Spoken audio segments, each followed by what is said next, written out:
Pittsburgh Steelers quarterback situation for 2026-27 is absolutely fried. It is absolutely cooked. Guys, I don't think that the Pittsburgh Steelers will be able to get their long-term solution at quarterback heading into next season. I just don't think that's going to happen for a number of reasons, based on how weak this free agency class is that we're going to get into, and based off the fact that there aren't many intriguing options out there the Steelers could realistically go out and trade for. Now, I want to start off with talking about some of these guys and whether or not I could see them being the quarterback of the Pittsburgh Steelers for 2026 and maybe even in the future. Let me know. We're going to cover a lot of guys here. So leave comments down below if I miss anybody, because I have a whole list of guys and this is going to be a lot of fun. I'm looking forward to this.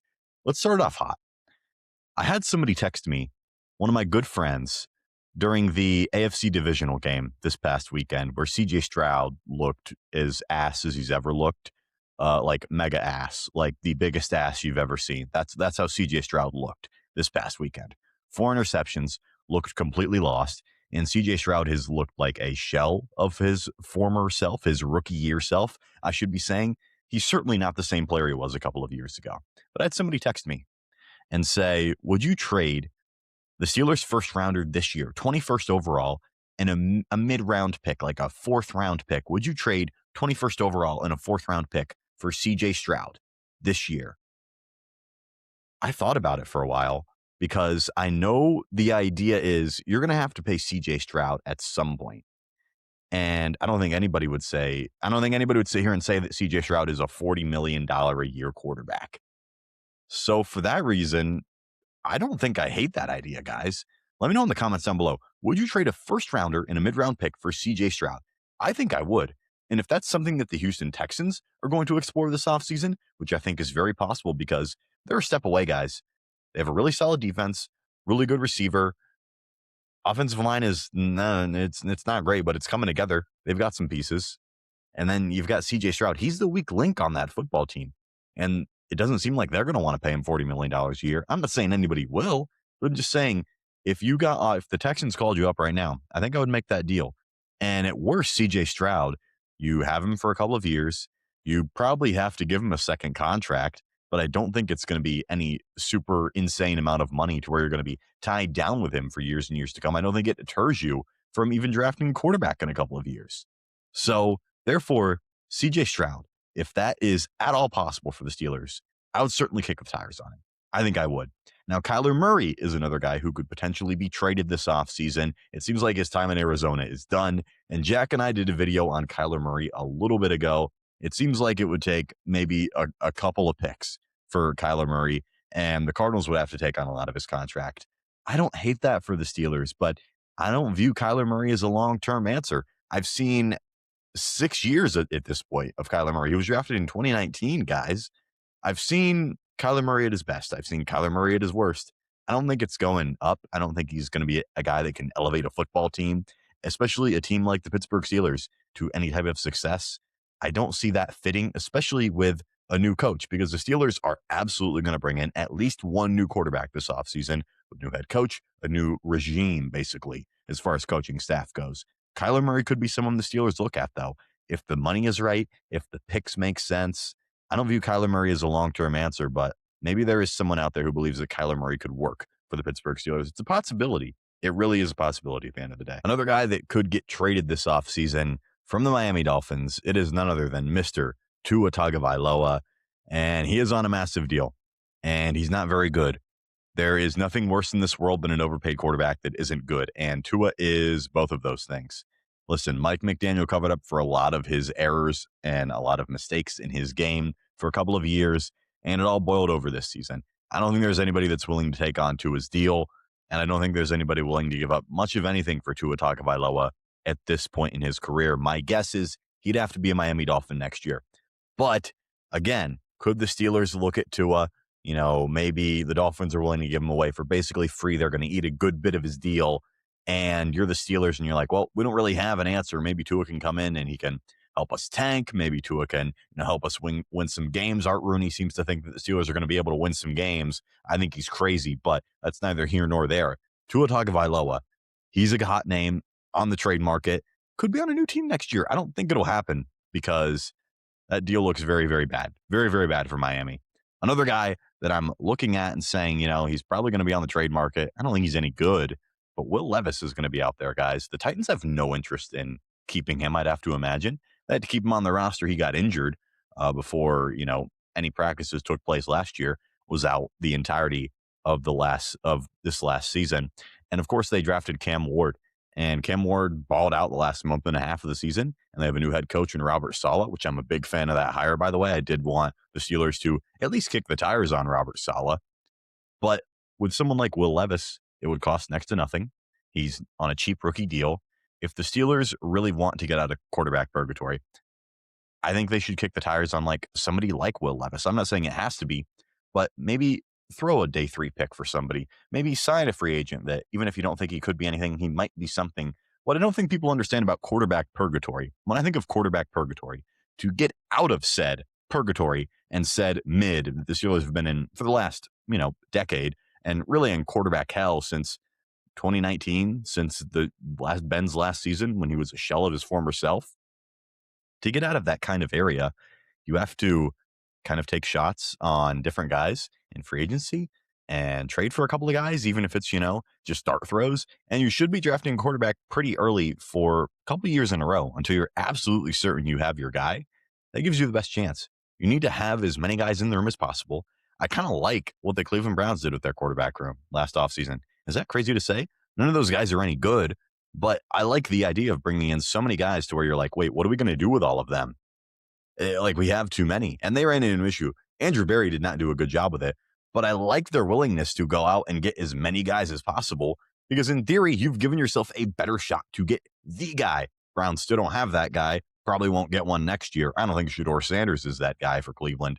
But point being, Will Levis, if the Steelers do decide to kick the tires on him, I don't think anybody views it as a long-term answer, but it could be something. It would be fun.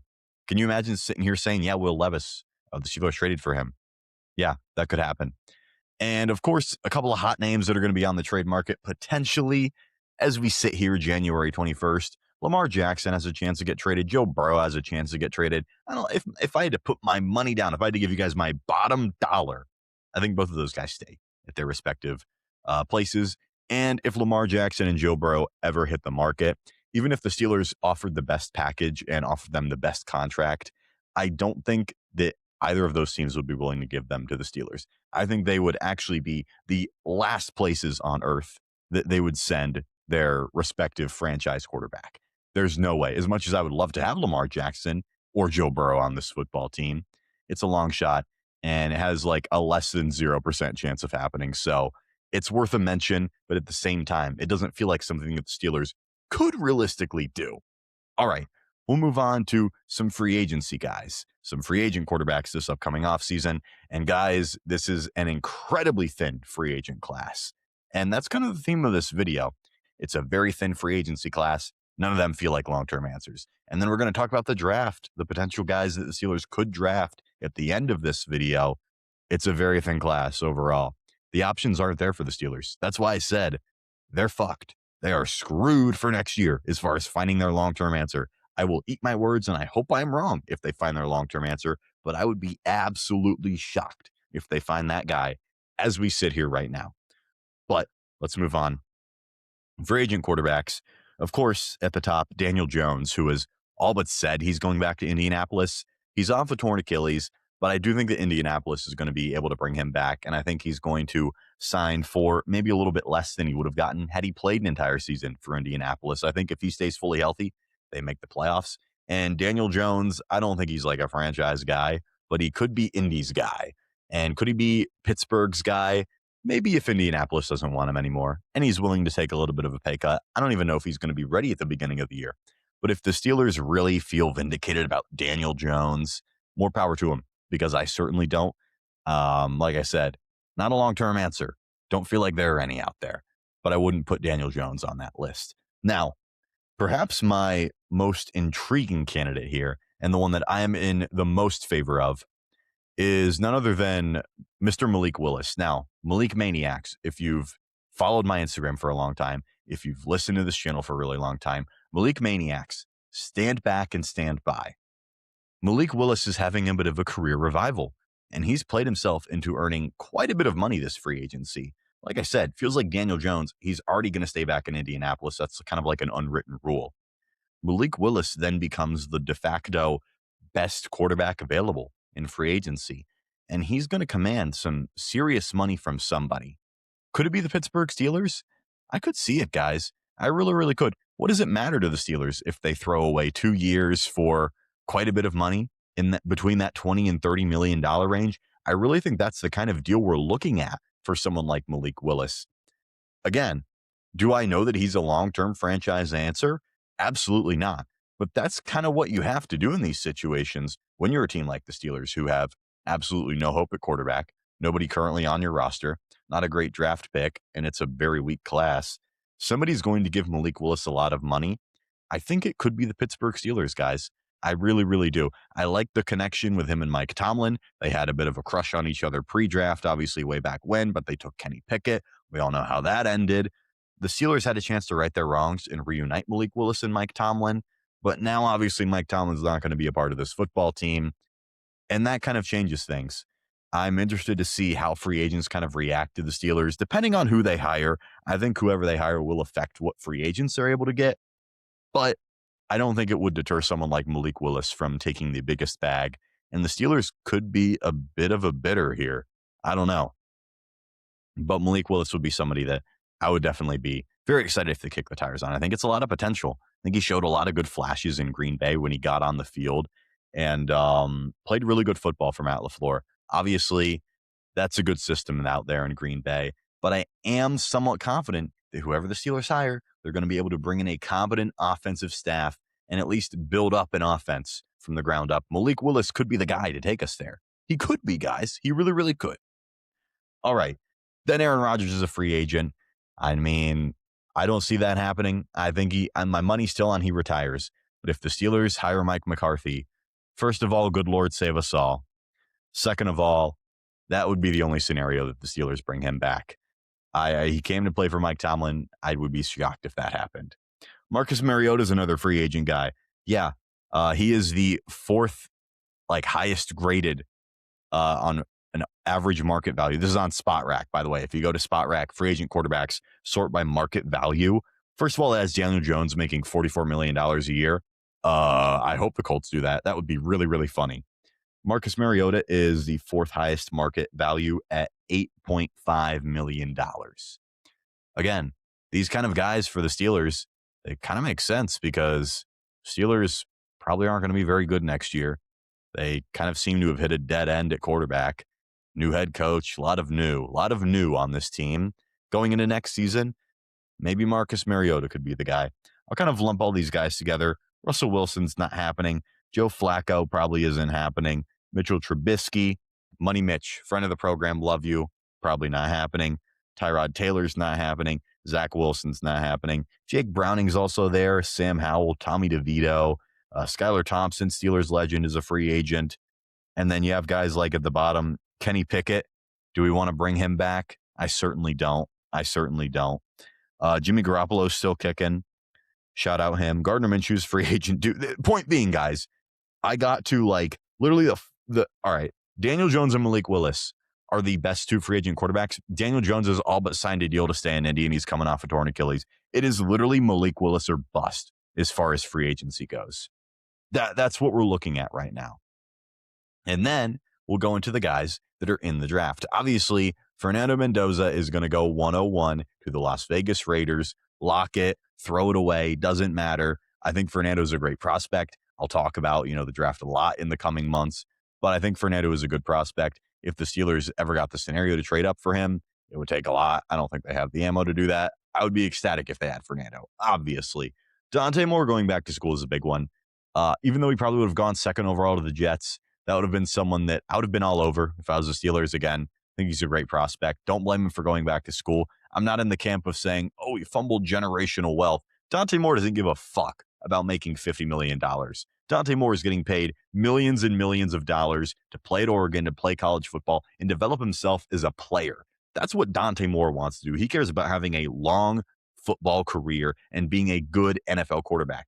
He may not be able to avoid the Jets. I don't think that played into his decision at all. Maybe a tad bit, but I like that he's going back and taking the chance on himself and saying, I'm going to be making a lot of money. I'm going to be able to develop my football skills at a collegiate level in a great system with a great head coach and have a chance to compete for a national championship and have a chance to, again, be a top pick in 2027. It would take a massive fall off for him to not be a top 5 pick. But regardless on what I think of Dante Moore, it doesn't matter because he didn't declare. He said he's going back to Oregon last week.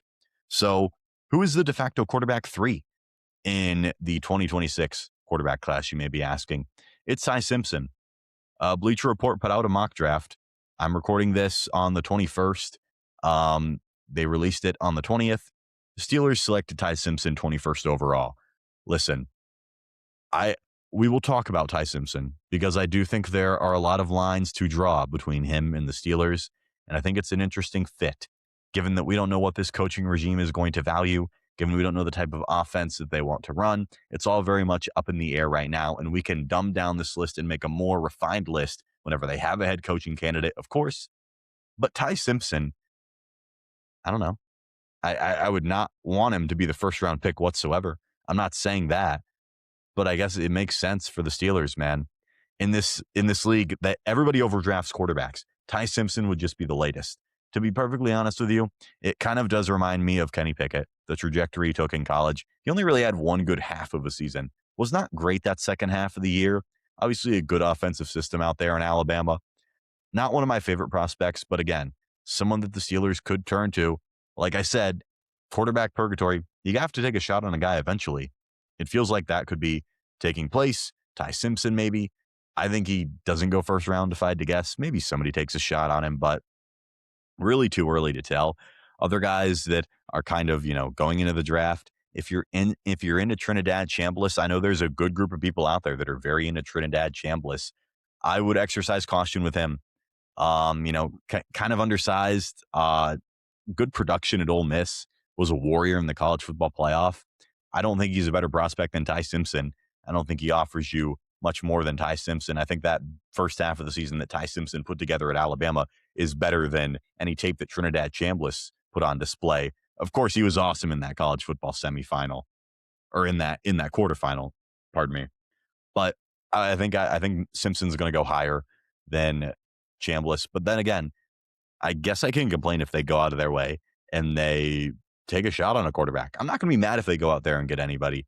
There's just going to be a bunch of guys in this quarterback class. Just a bunch of guys. Other guys that are going to be available in the draft for the Steelers to possibly select include Cade Klubnik from Clemson, Garrett Nussmeier of LSU. You're also going to have guys like Drew Aller out of Penn State and Diego Pavia out of Vanderbilt. And all of these guys tanked their draft stock over the past season for one reason or another. Maybe Diego Pavia a little bit different than the rest of the guys, but poor play, poor situation, or just bad acting tanked their draft stock a little bit. I'll be honest, guys, the Steelers are going to draft a quarterback. With all of the picks that they have some of the most picks in the entire NFL going into the draft. And of course, it's in Pittsburgh. They're going to take a quarterback. It's just a matter of when, and it's just a matter of how and who they target. I'm very excited to see in the coming weeks at the Senior Bowl who they're targeting, who they're kind of watching closer, whose pro days they go to. And we're going to cover all that on the channel right here. So make sure you subscribe and hit the like button for all of the best Steelers content on the internet. But point being, the Steelers are absolutely going to draft a quarterback. Even someone like Carson Beck. I'm not going to be mad if they go out and take a shot, but I don't really view any of the guys other than Fernando Mendoza, who the Steelers aren't going to get. I don't view any of these guys in the NFL draft this year as like long-term answers. That's kind of the theme of this video. There are no real long-term answers at quarterback. That's what I'm trying to say. And I'll even talk about it. I'll finally talk about it, guys. To the hive that want Will Howard to start next year for the Pittsburgh Steelers, I think you're out of your mind. I think you're crazy. I think you're delusional. Will Howard, he won a national championship at Ohio State. John Gruden really likes him. What do you have against giving the guy a shot? I don't have anything against giving the guy a shot.